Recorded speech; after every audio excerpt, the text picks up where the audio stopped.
Hi, I'm James Barfield with your Urban Connection. Remember, this is a channel that is often imitated but is never duplicated. You know, part of that is because we talk about things others simply won't touch. And tonight is going to be no different. First, before we get started, let me remind you to first hit that subscribe button. Secondly, as I go along through this program, ladies and gentlemen, I'm going to inform you, as we always do, of something that is happening in current events in the city of Wichita. Now, tonight we're going to talk about the Wichita PD, Wichita Police Department. It seems as though every other week there's some more news, damaging news, you might say, relating to the Wichita Police Department. Now, tonight I want to talk to you about look, the Wichita Police Department culture as we know it today. As we search for a new police chief, do we want to replace this culture as we know it, or do we want to repair it? Now, let me tell you the difference. If we want to repair it, we will hire a chief who currently is on the force. If we want to replace it, we will hire a chief who is not currently a member of the Wichita PD, but is an outsider. Because my opinion is that the current culture of the Wichita PD is damaged goods. It's depreciated to the point where all trust has been lost between the Wichita PD and certain members of the community, in particular, the minority members. And let me tell you what the latest revelation is here that makes me believe we have to go and replace this current culture. It is embarrassing to the police department. It is and has been an embarrassment to the city of Wichita and will be and continue to be a certain mistrust as we learn more and more about this Wichita Police Department over the last year and a half. That damage is almost beyond repair by any member of the current police department. Now, let me tell you what I'm talking about. The latest episode of damage news that has come from the Wichita Police Department will basically come from the court system. But a member of the Wichita Police Department who took the life of an innocent man doing a fake SWAT call, the member who took the man's life, instead of using the P word for punishment, Wichita Police Department has now used the P word promote for this individual. Now, here's the thing. In the last week to week and a half, 3 different courts have now ruled that this officer is not protected by the qualified immunity that is afforded federal government workers all over the country.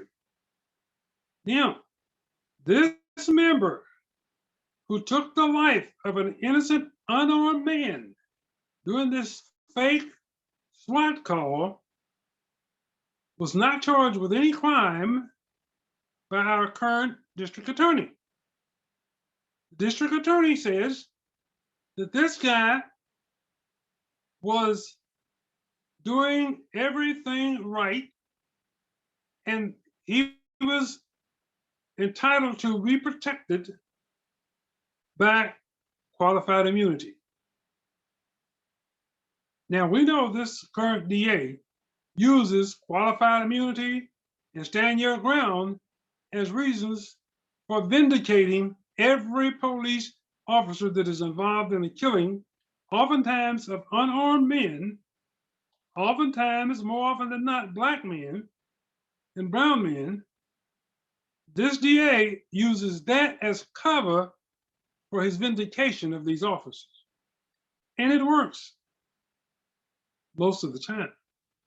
But in this particular case, 3 courts have ruled that this officer that took the life of an innocent, unarmed man is not entitled to the protection of the qualified immunity doctrine.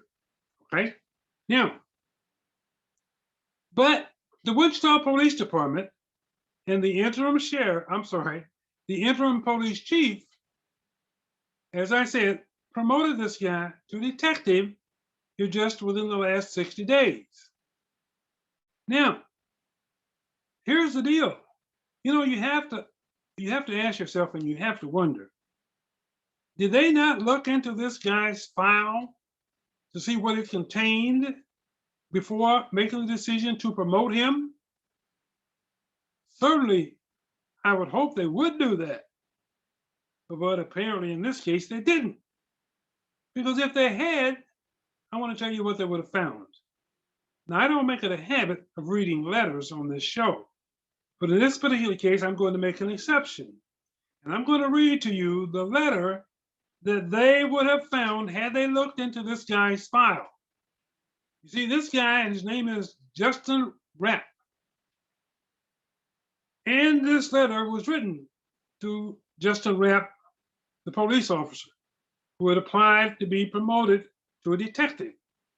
And this was March of 2020. And here's how the letter reads.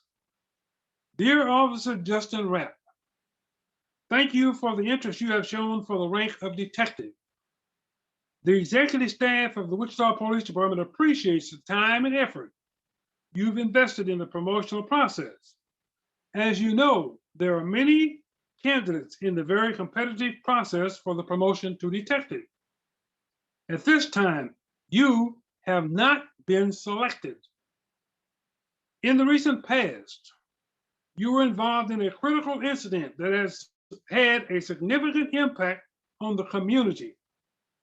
You made comments to department members after this incident that damages public trust and confidence and shows lack of sound judgment.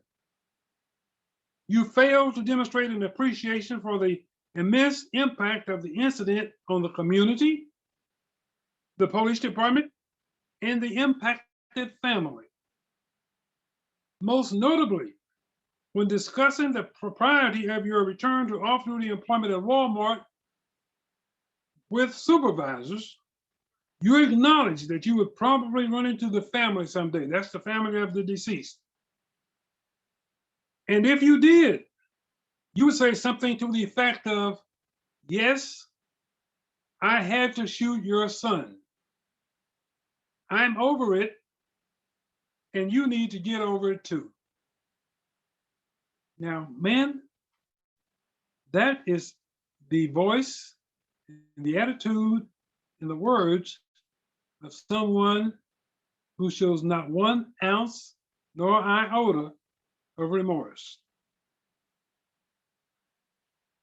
Of course, anything communicated along these lines would not only be unnecessarily hurtful to the family,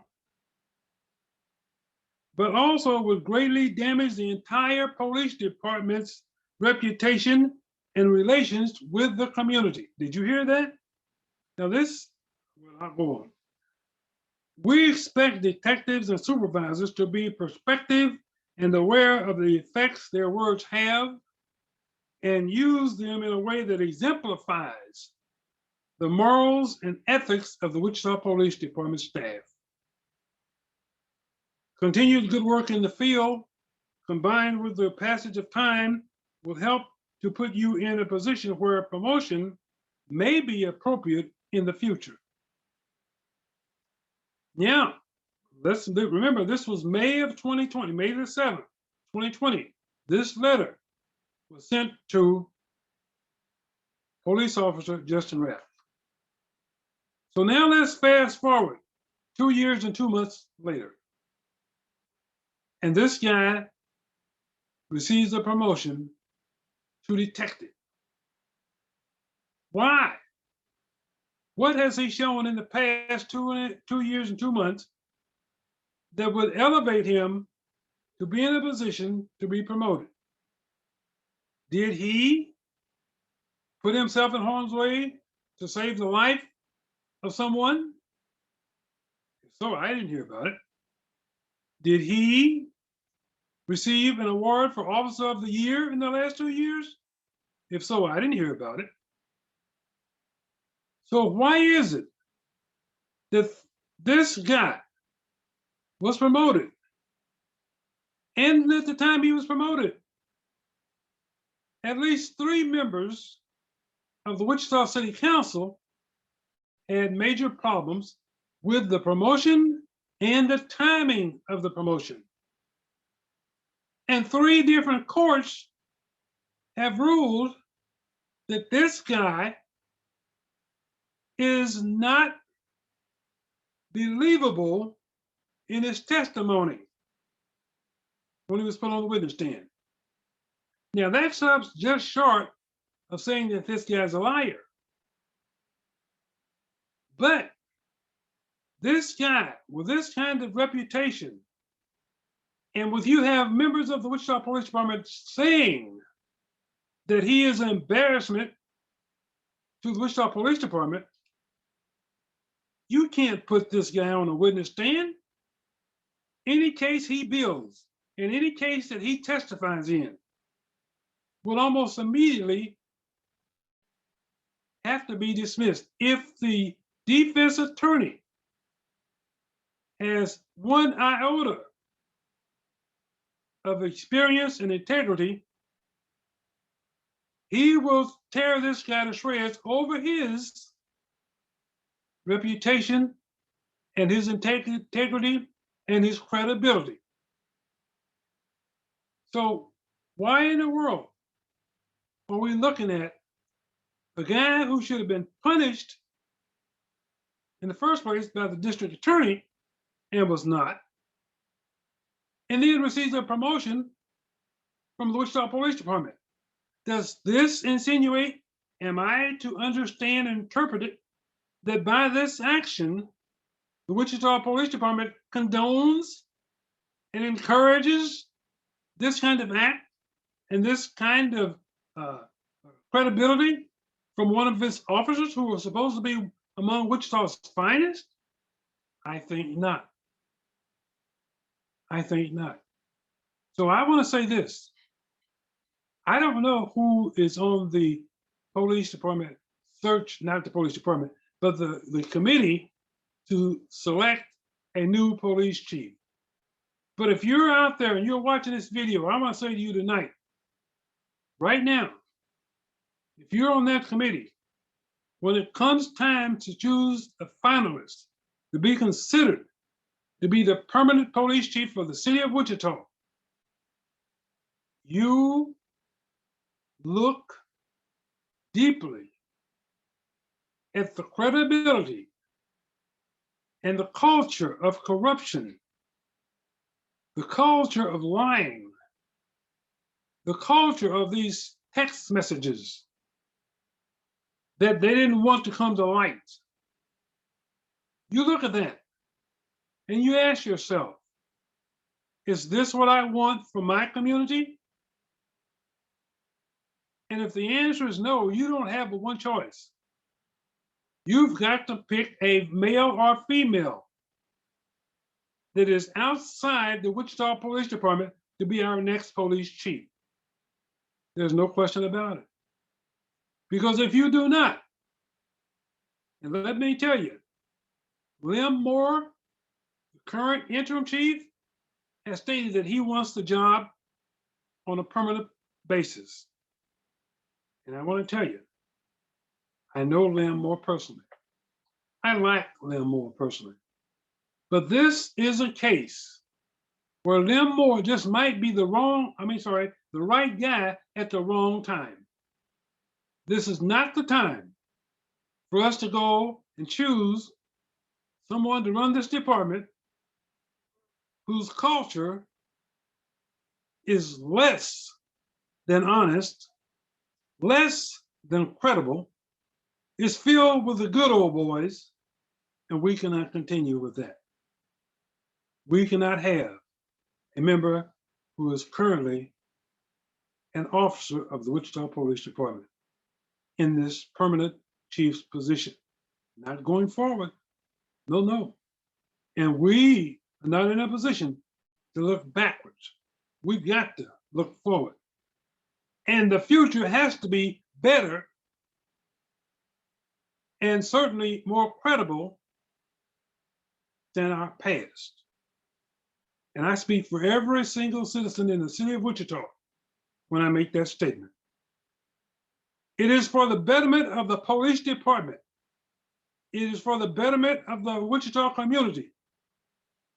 And that means all members of the Wichita community. To have officers on the police department who follow the words serve and protect. You don't have the right to be judge, jury, and executioner. I'm sorry, you don't have that. And it appears to me that these judges now are finally waking up and getting hip to the tactics that are being used by the district attorney and the falsity and the contradictions that are put forth by officers, and this is not true for all of them, don't get me wrong, but for many officers who get on that witness stand and say less than the truth. And they do it under oath. And they don't have any shame. Why? Because there has not been any consequences for that. But we're looking to the future.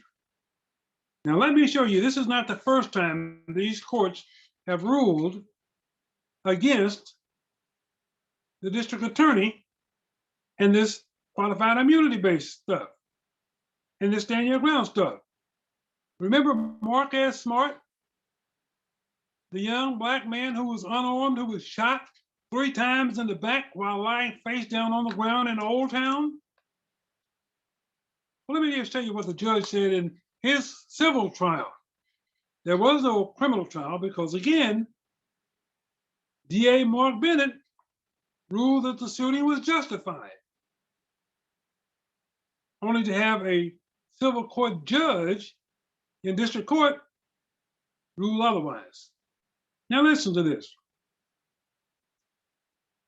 A federal judge in a recent ruling dismissing a 2014 civil lawsuit brought by Smart's family said that a jury could side with Smart's family and find that the Wichita officers used excessive force. But the judge ruled the officers can't be sued for shooting because of a legal doctrine called qualified immunity. He went on to say, this immunity often shields government workers from liability.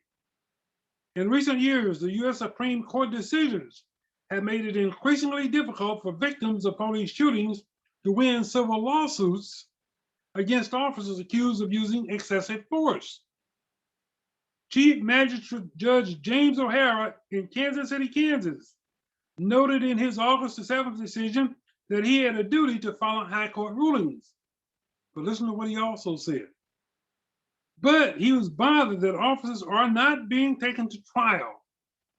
Writing, the court is troubled by the continued march toward fully insulating police officers from trial, and thereby denying any relief to victims of excessive force, in contradiction to the plain language of the Fourth Amendment. Now, what does the Fourth Amendment say, and what does it allude to? The Fourth Amendment protects citizens against unreasonable search and seizure, including the use of excessive force by law enforcement. Okay, that's from a district judge. That's in a separate case. But here we have 3 courts now ruling that Justin Rapp is not entitled to the protection of qualified immunity, and he has contradicted himself on the witness stand, thereby making him Unbelievable. But yet, the Wichita Police Department promotes this guy who was just denied a promotion 2 years and 2 months ago. Ladies and gentlemen, we must do better. We cannot continue to have officers shooting and killing unarmed men, black, white, Hispanic, Asian, whatever, using the old excuse, I was in fear for my life. Now, in this particular case, this officer said he shot Mr. Finch because he thought Mr. Finch had a gun. And he saw Mr. Finch make a motion downward with his hand that made him think Mr. Finch was reaching for a gun. But when asked, I don't understand, if he saw a gun in the possession of Mr. Finch, his answer was no. Now, why is it there were 9 or 10 officers who had this house surrounded? Why is it that none of those officers saw what they thought was anything that they considered a threat? But Mr. Rapp did. And Mr. Rapp acted not on any evidence, but he acted on a thought that he had. Now, ladies and gentlemen, where have we heard that before? That is a record that is played over and over and over in cities all across the United States by officers who choose to shoot and kill without any evidence, without feeling any threat. But that's the excuse they use because they know, more often than not, these prosecutors will use the excuse that he was justified in the shooting based on the fact that they almost certainly can assure that a judge will find him not guilty or have to dismiss the charges because of the fact that he's protected by qualified immunity. Now, the judges are waking up, ladies and gentlemen. They're hip to this game. What we have to do now is get that message through to these juries who feel that just because an officer takes a stand and says my life was threatened or my somebody else's life was threatened without any evidence, shooting someone in the back does not constitute a threat to your life. Shooting an unarmed man because you thought he was reaching for a gun. No, you're lying. And your lies are catching up with you. Okay? So, ladies and gentlemen, in Wichita, we must say to the city manager, to the police chief, to the FOP, and to anybody else concerned that we are not willing to accept this kind of behavior from bad cops. Now remember, I didn't say cops, I said bad cops. And there is a difference.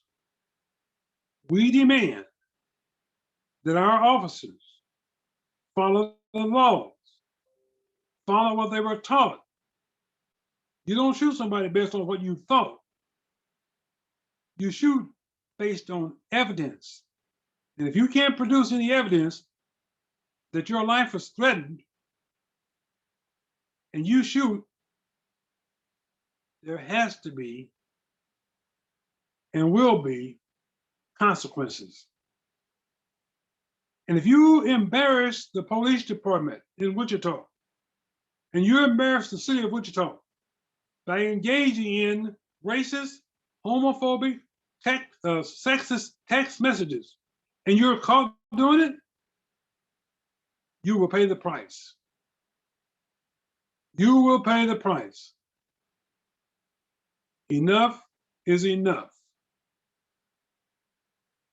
Now, again, ladies and gentlemen, I want to hear your thoughts, your comments, and if you have questions, I want to hear those too.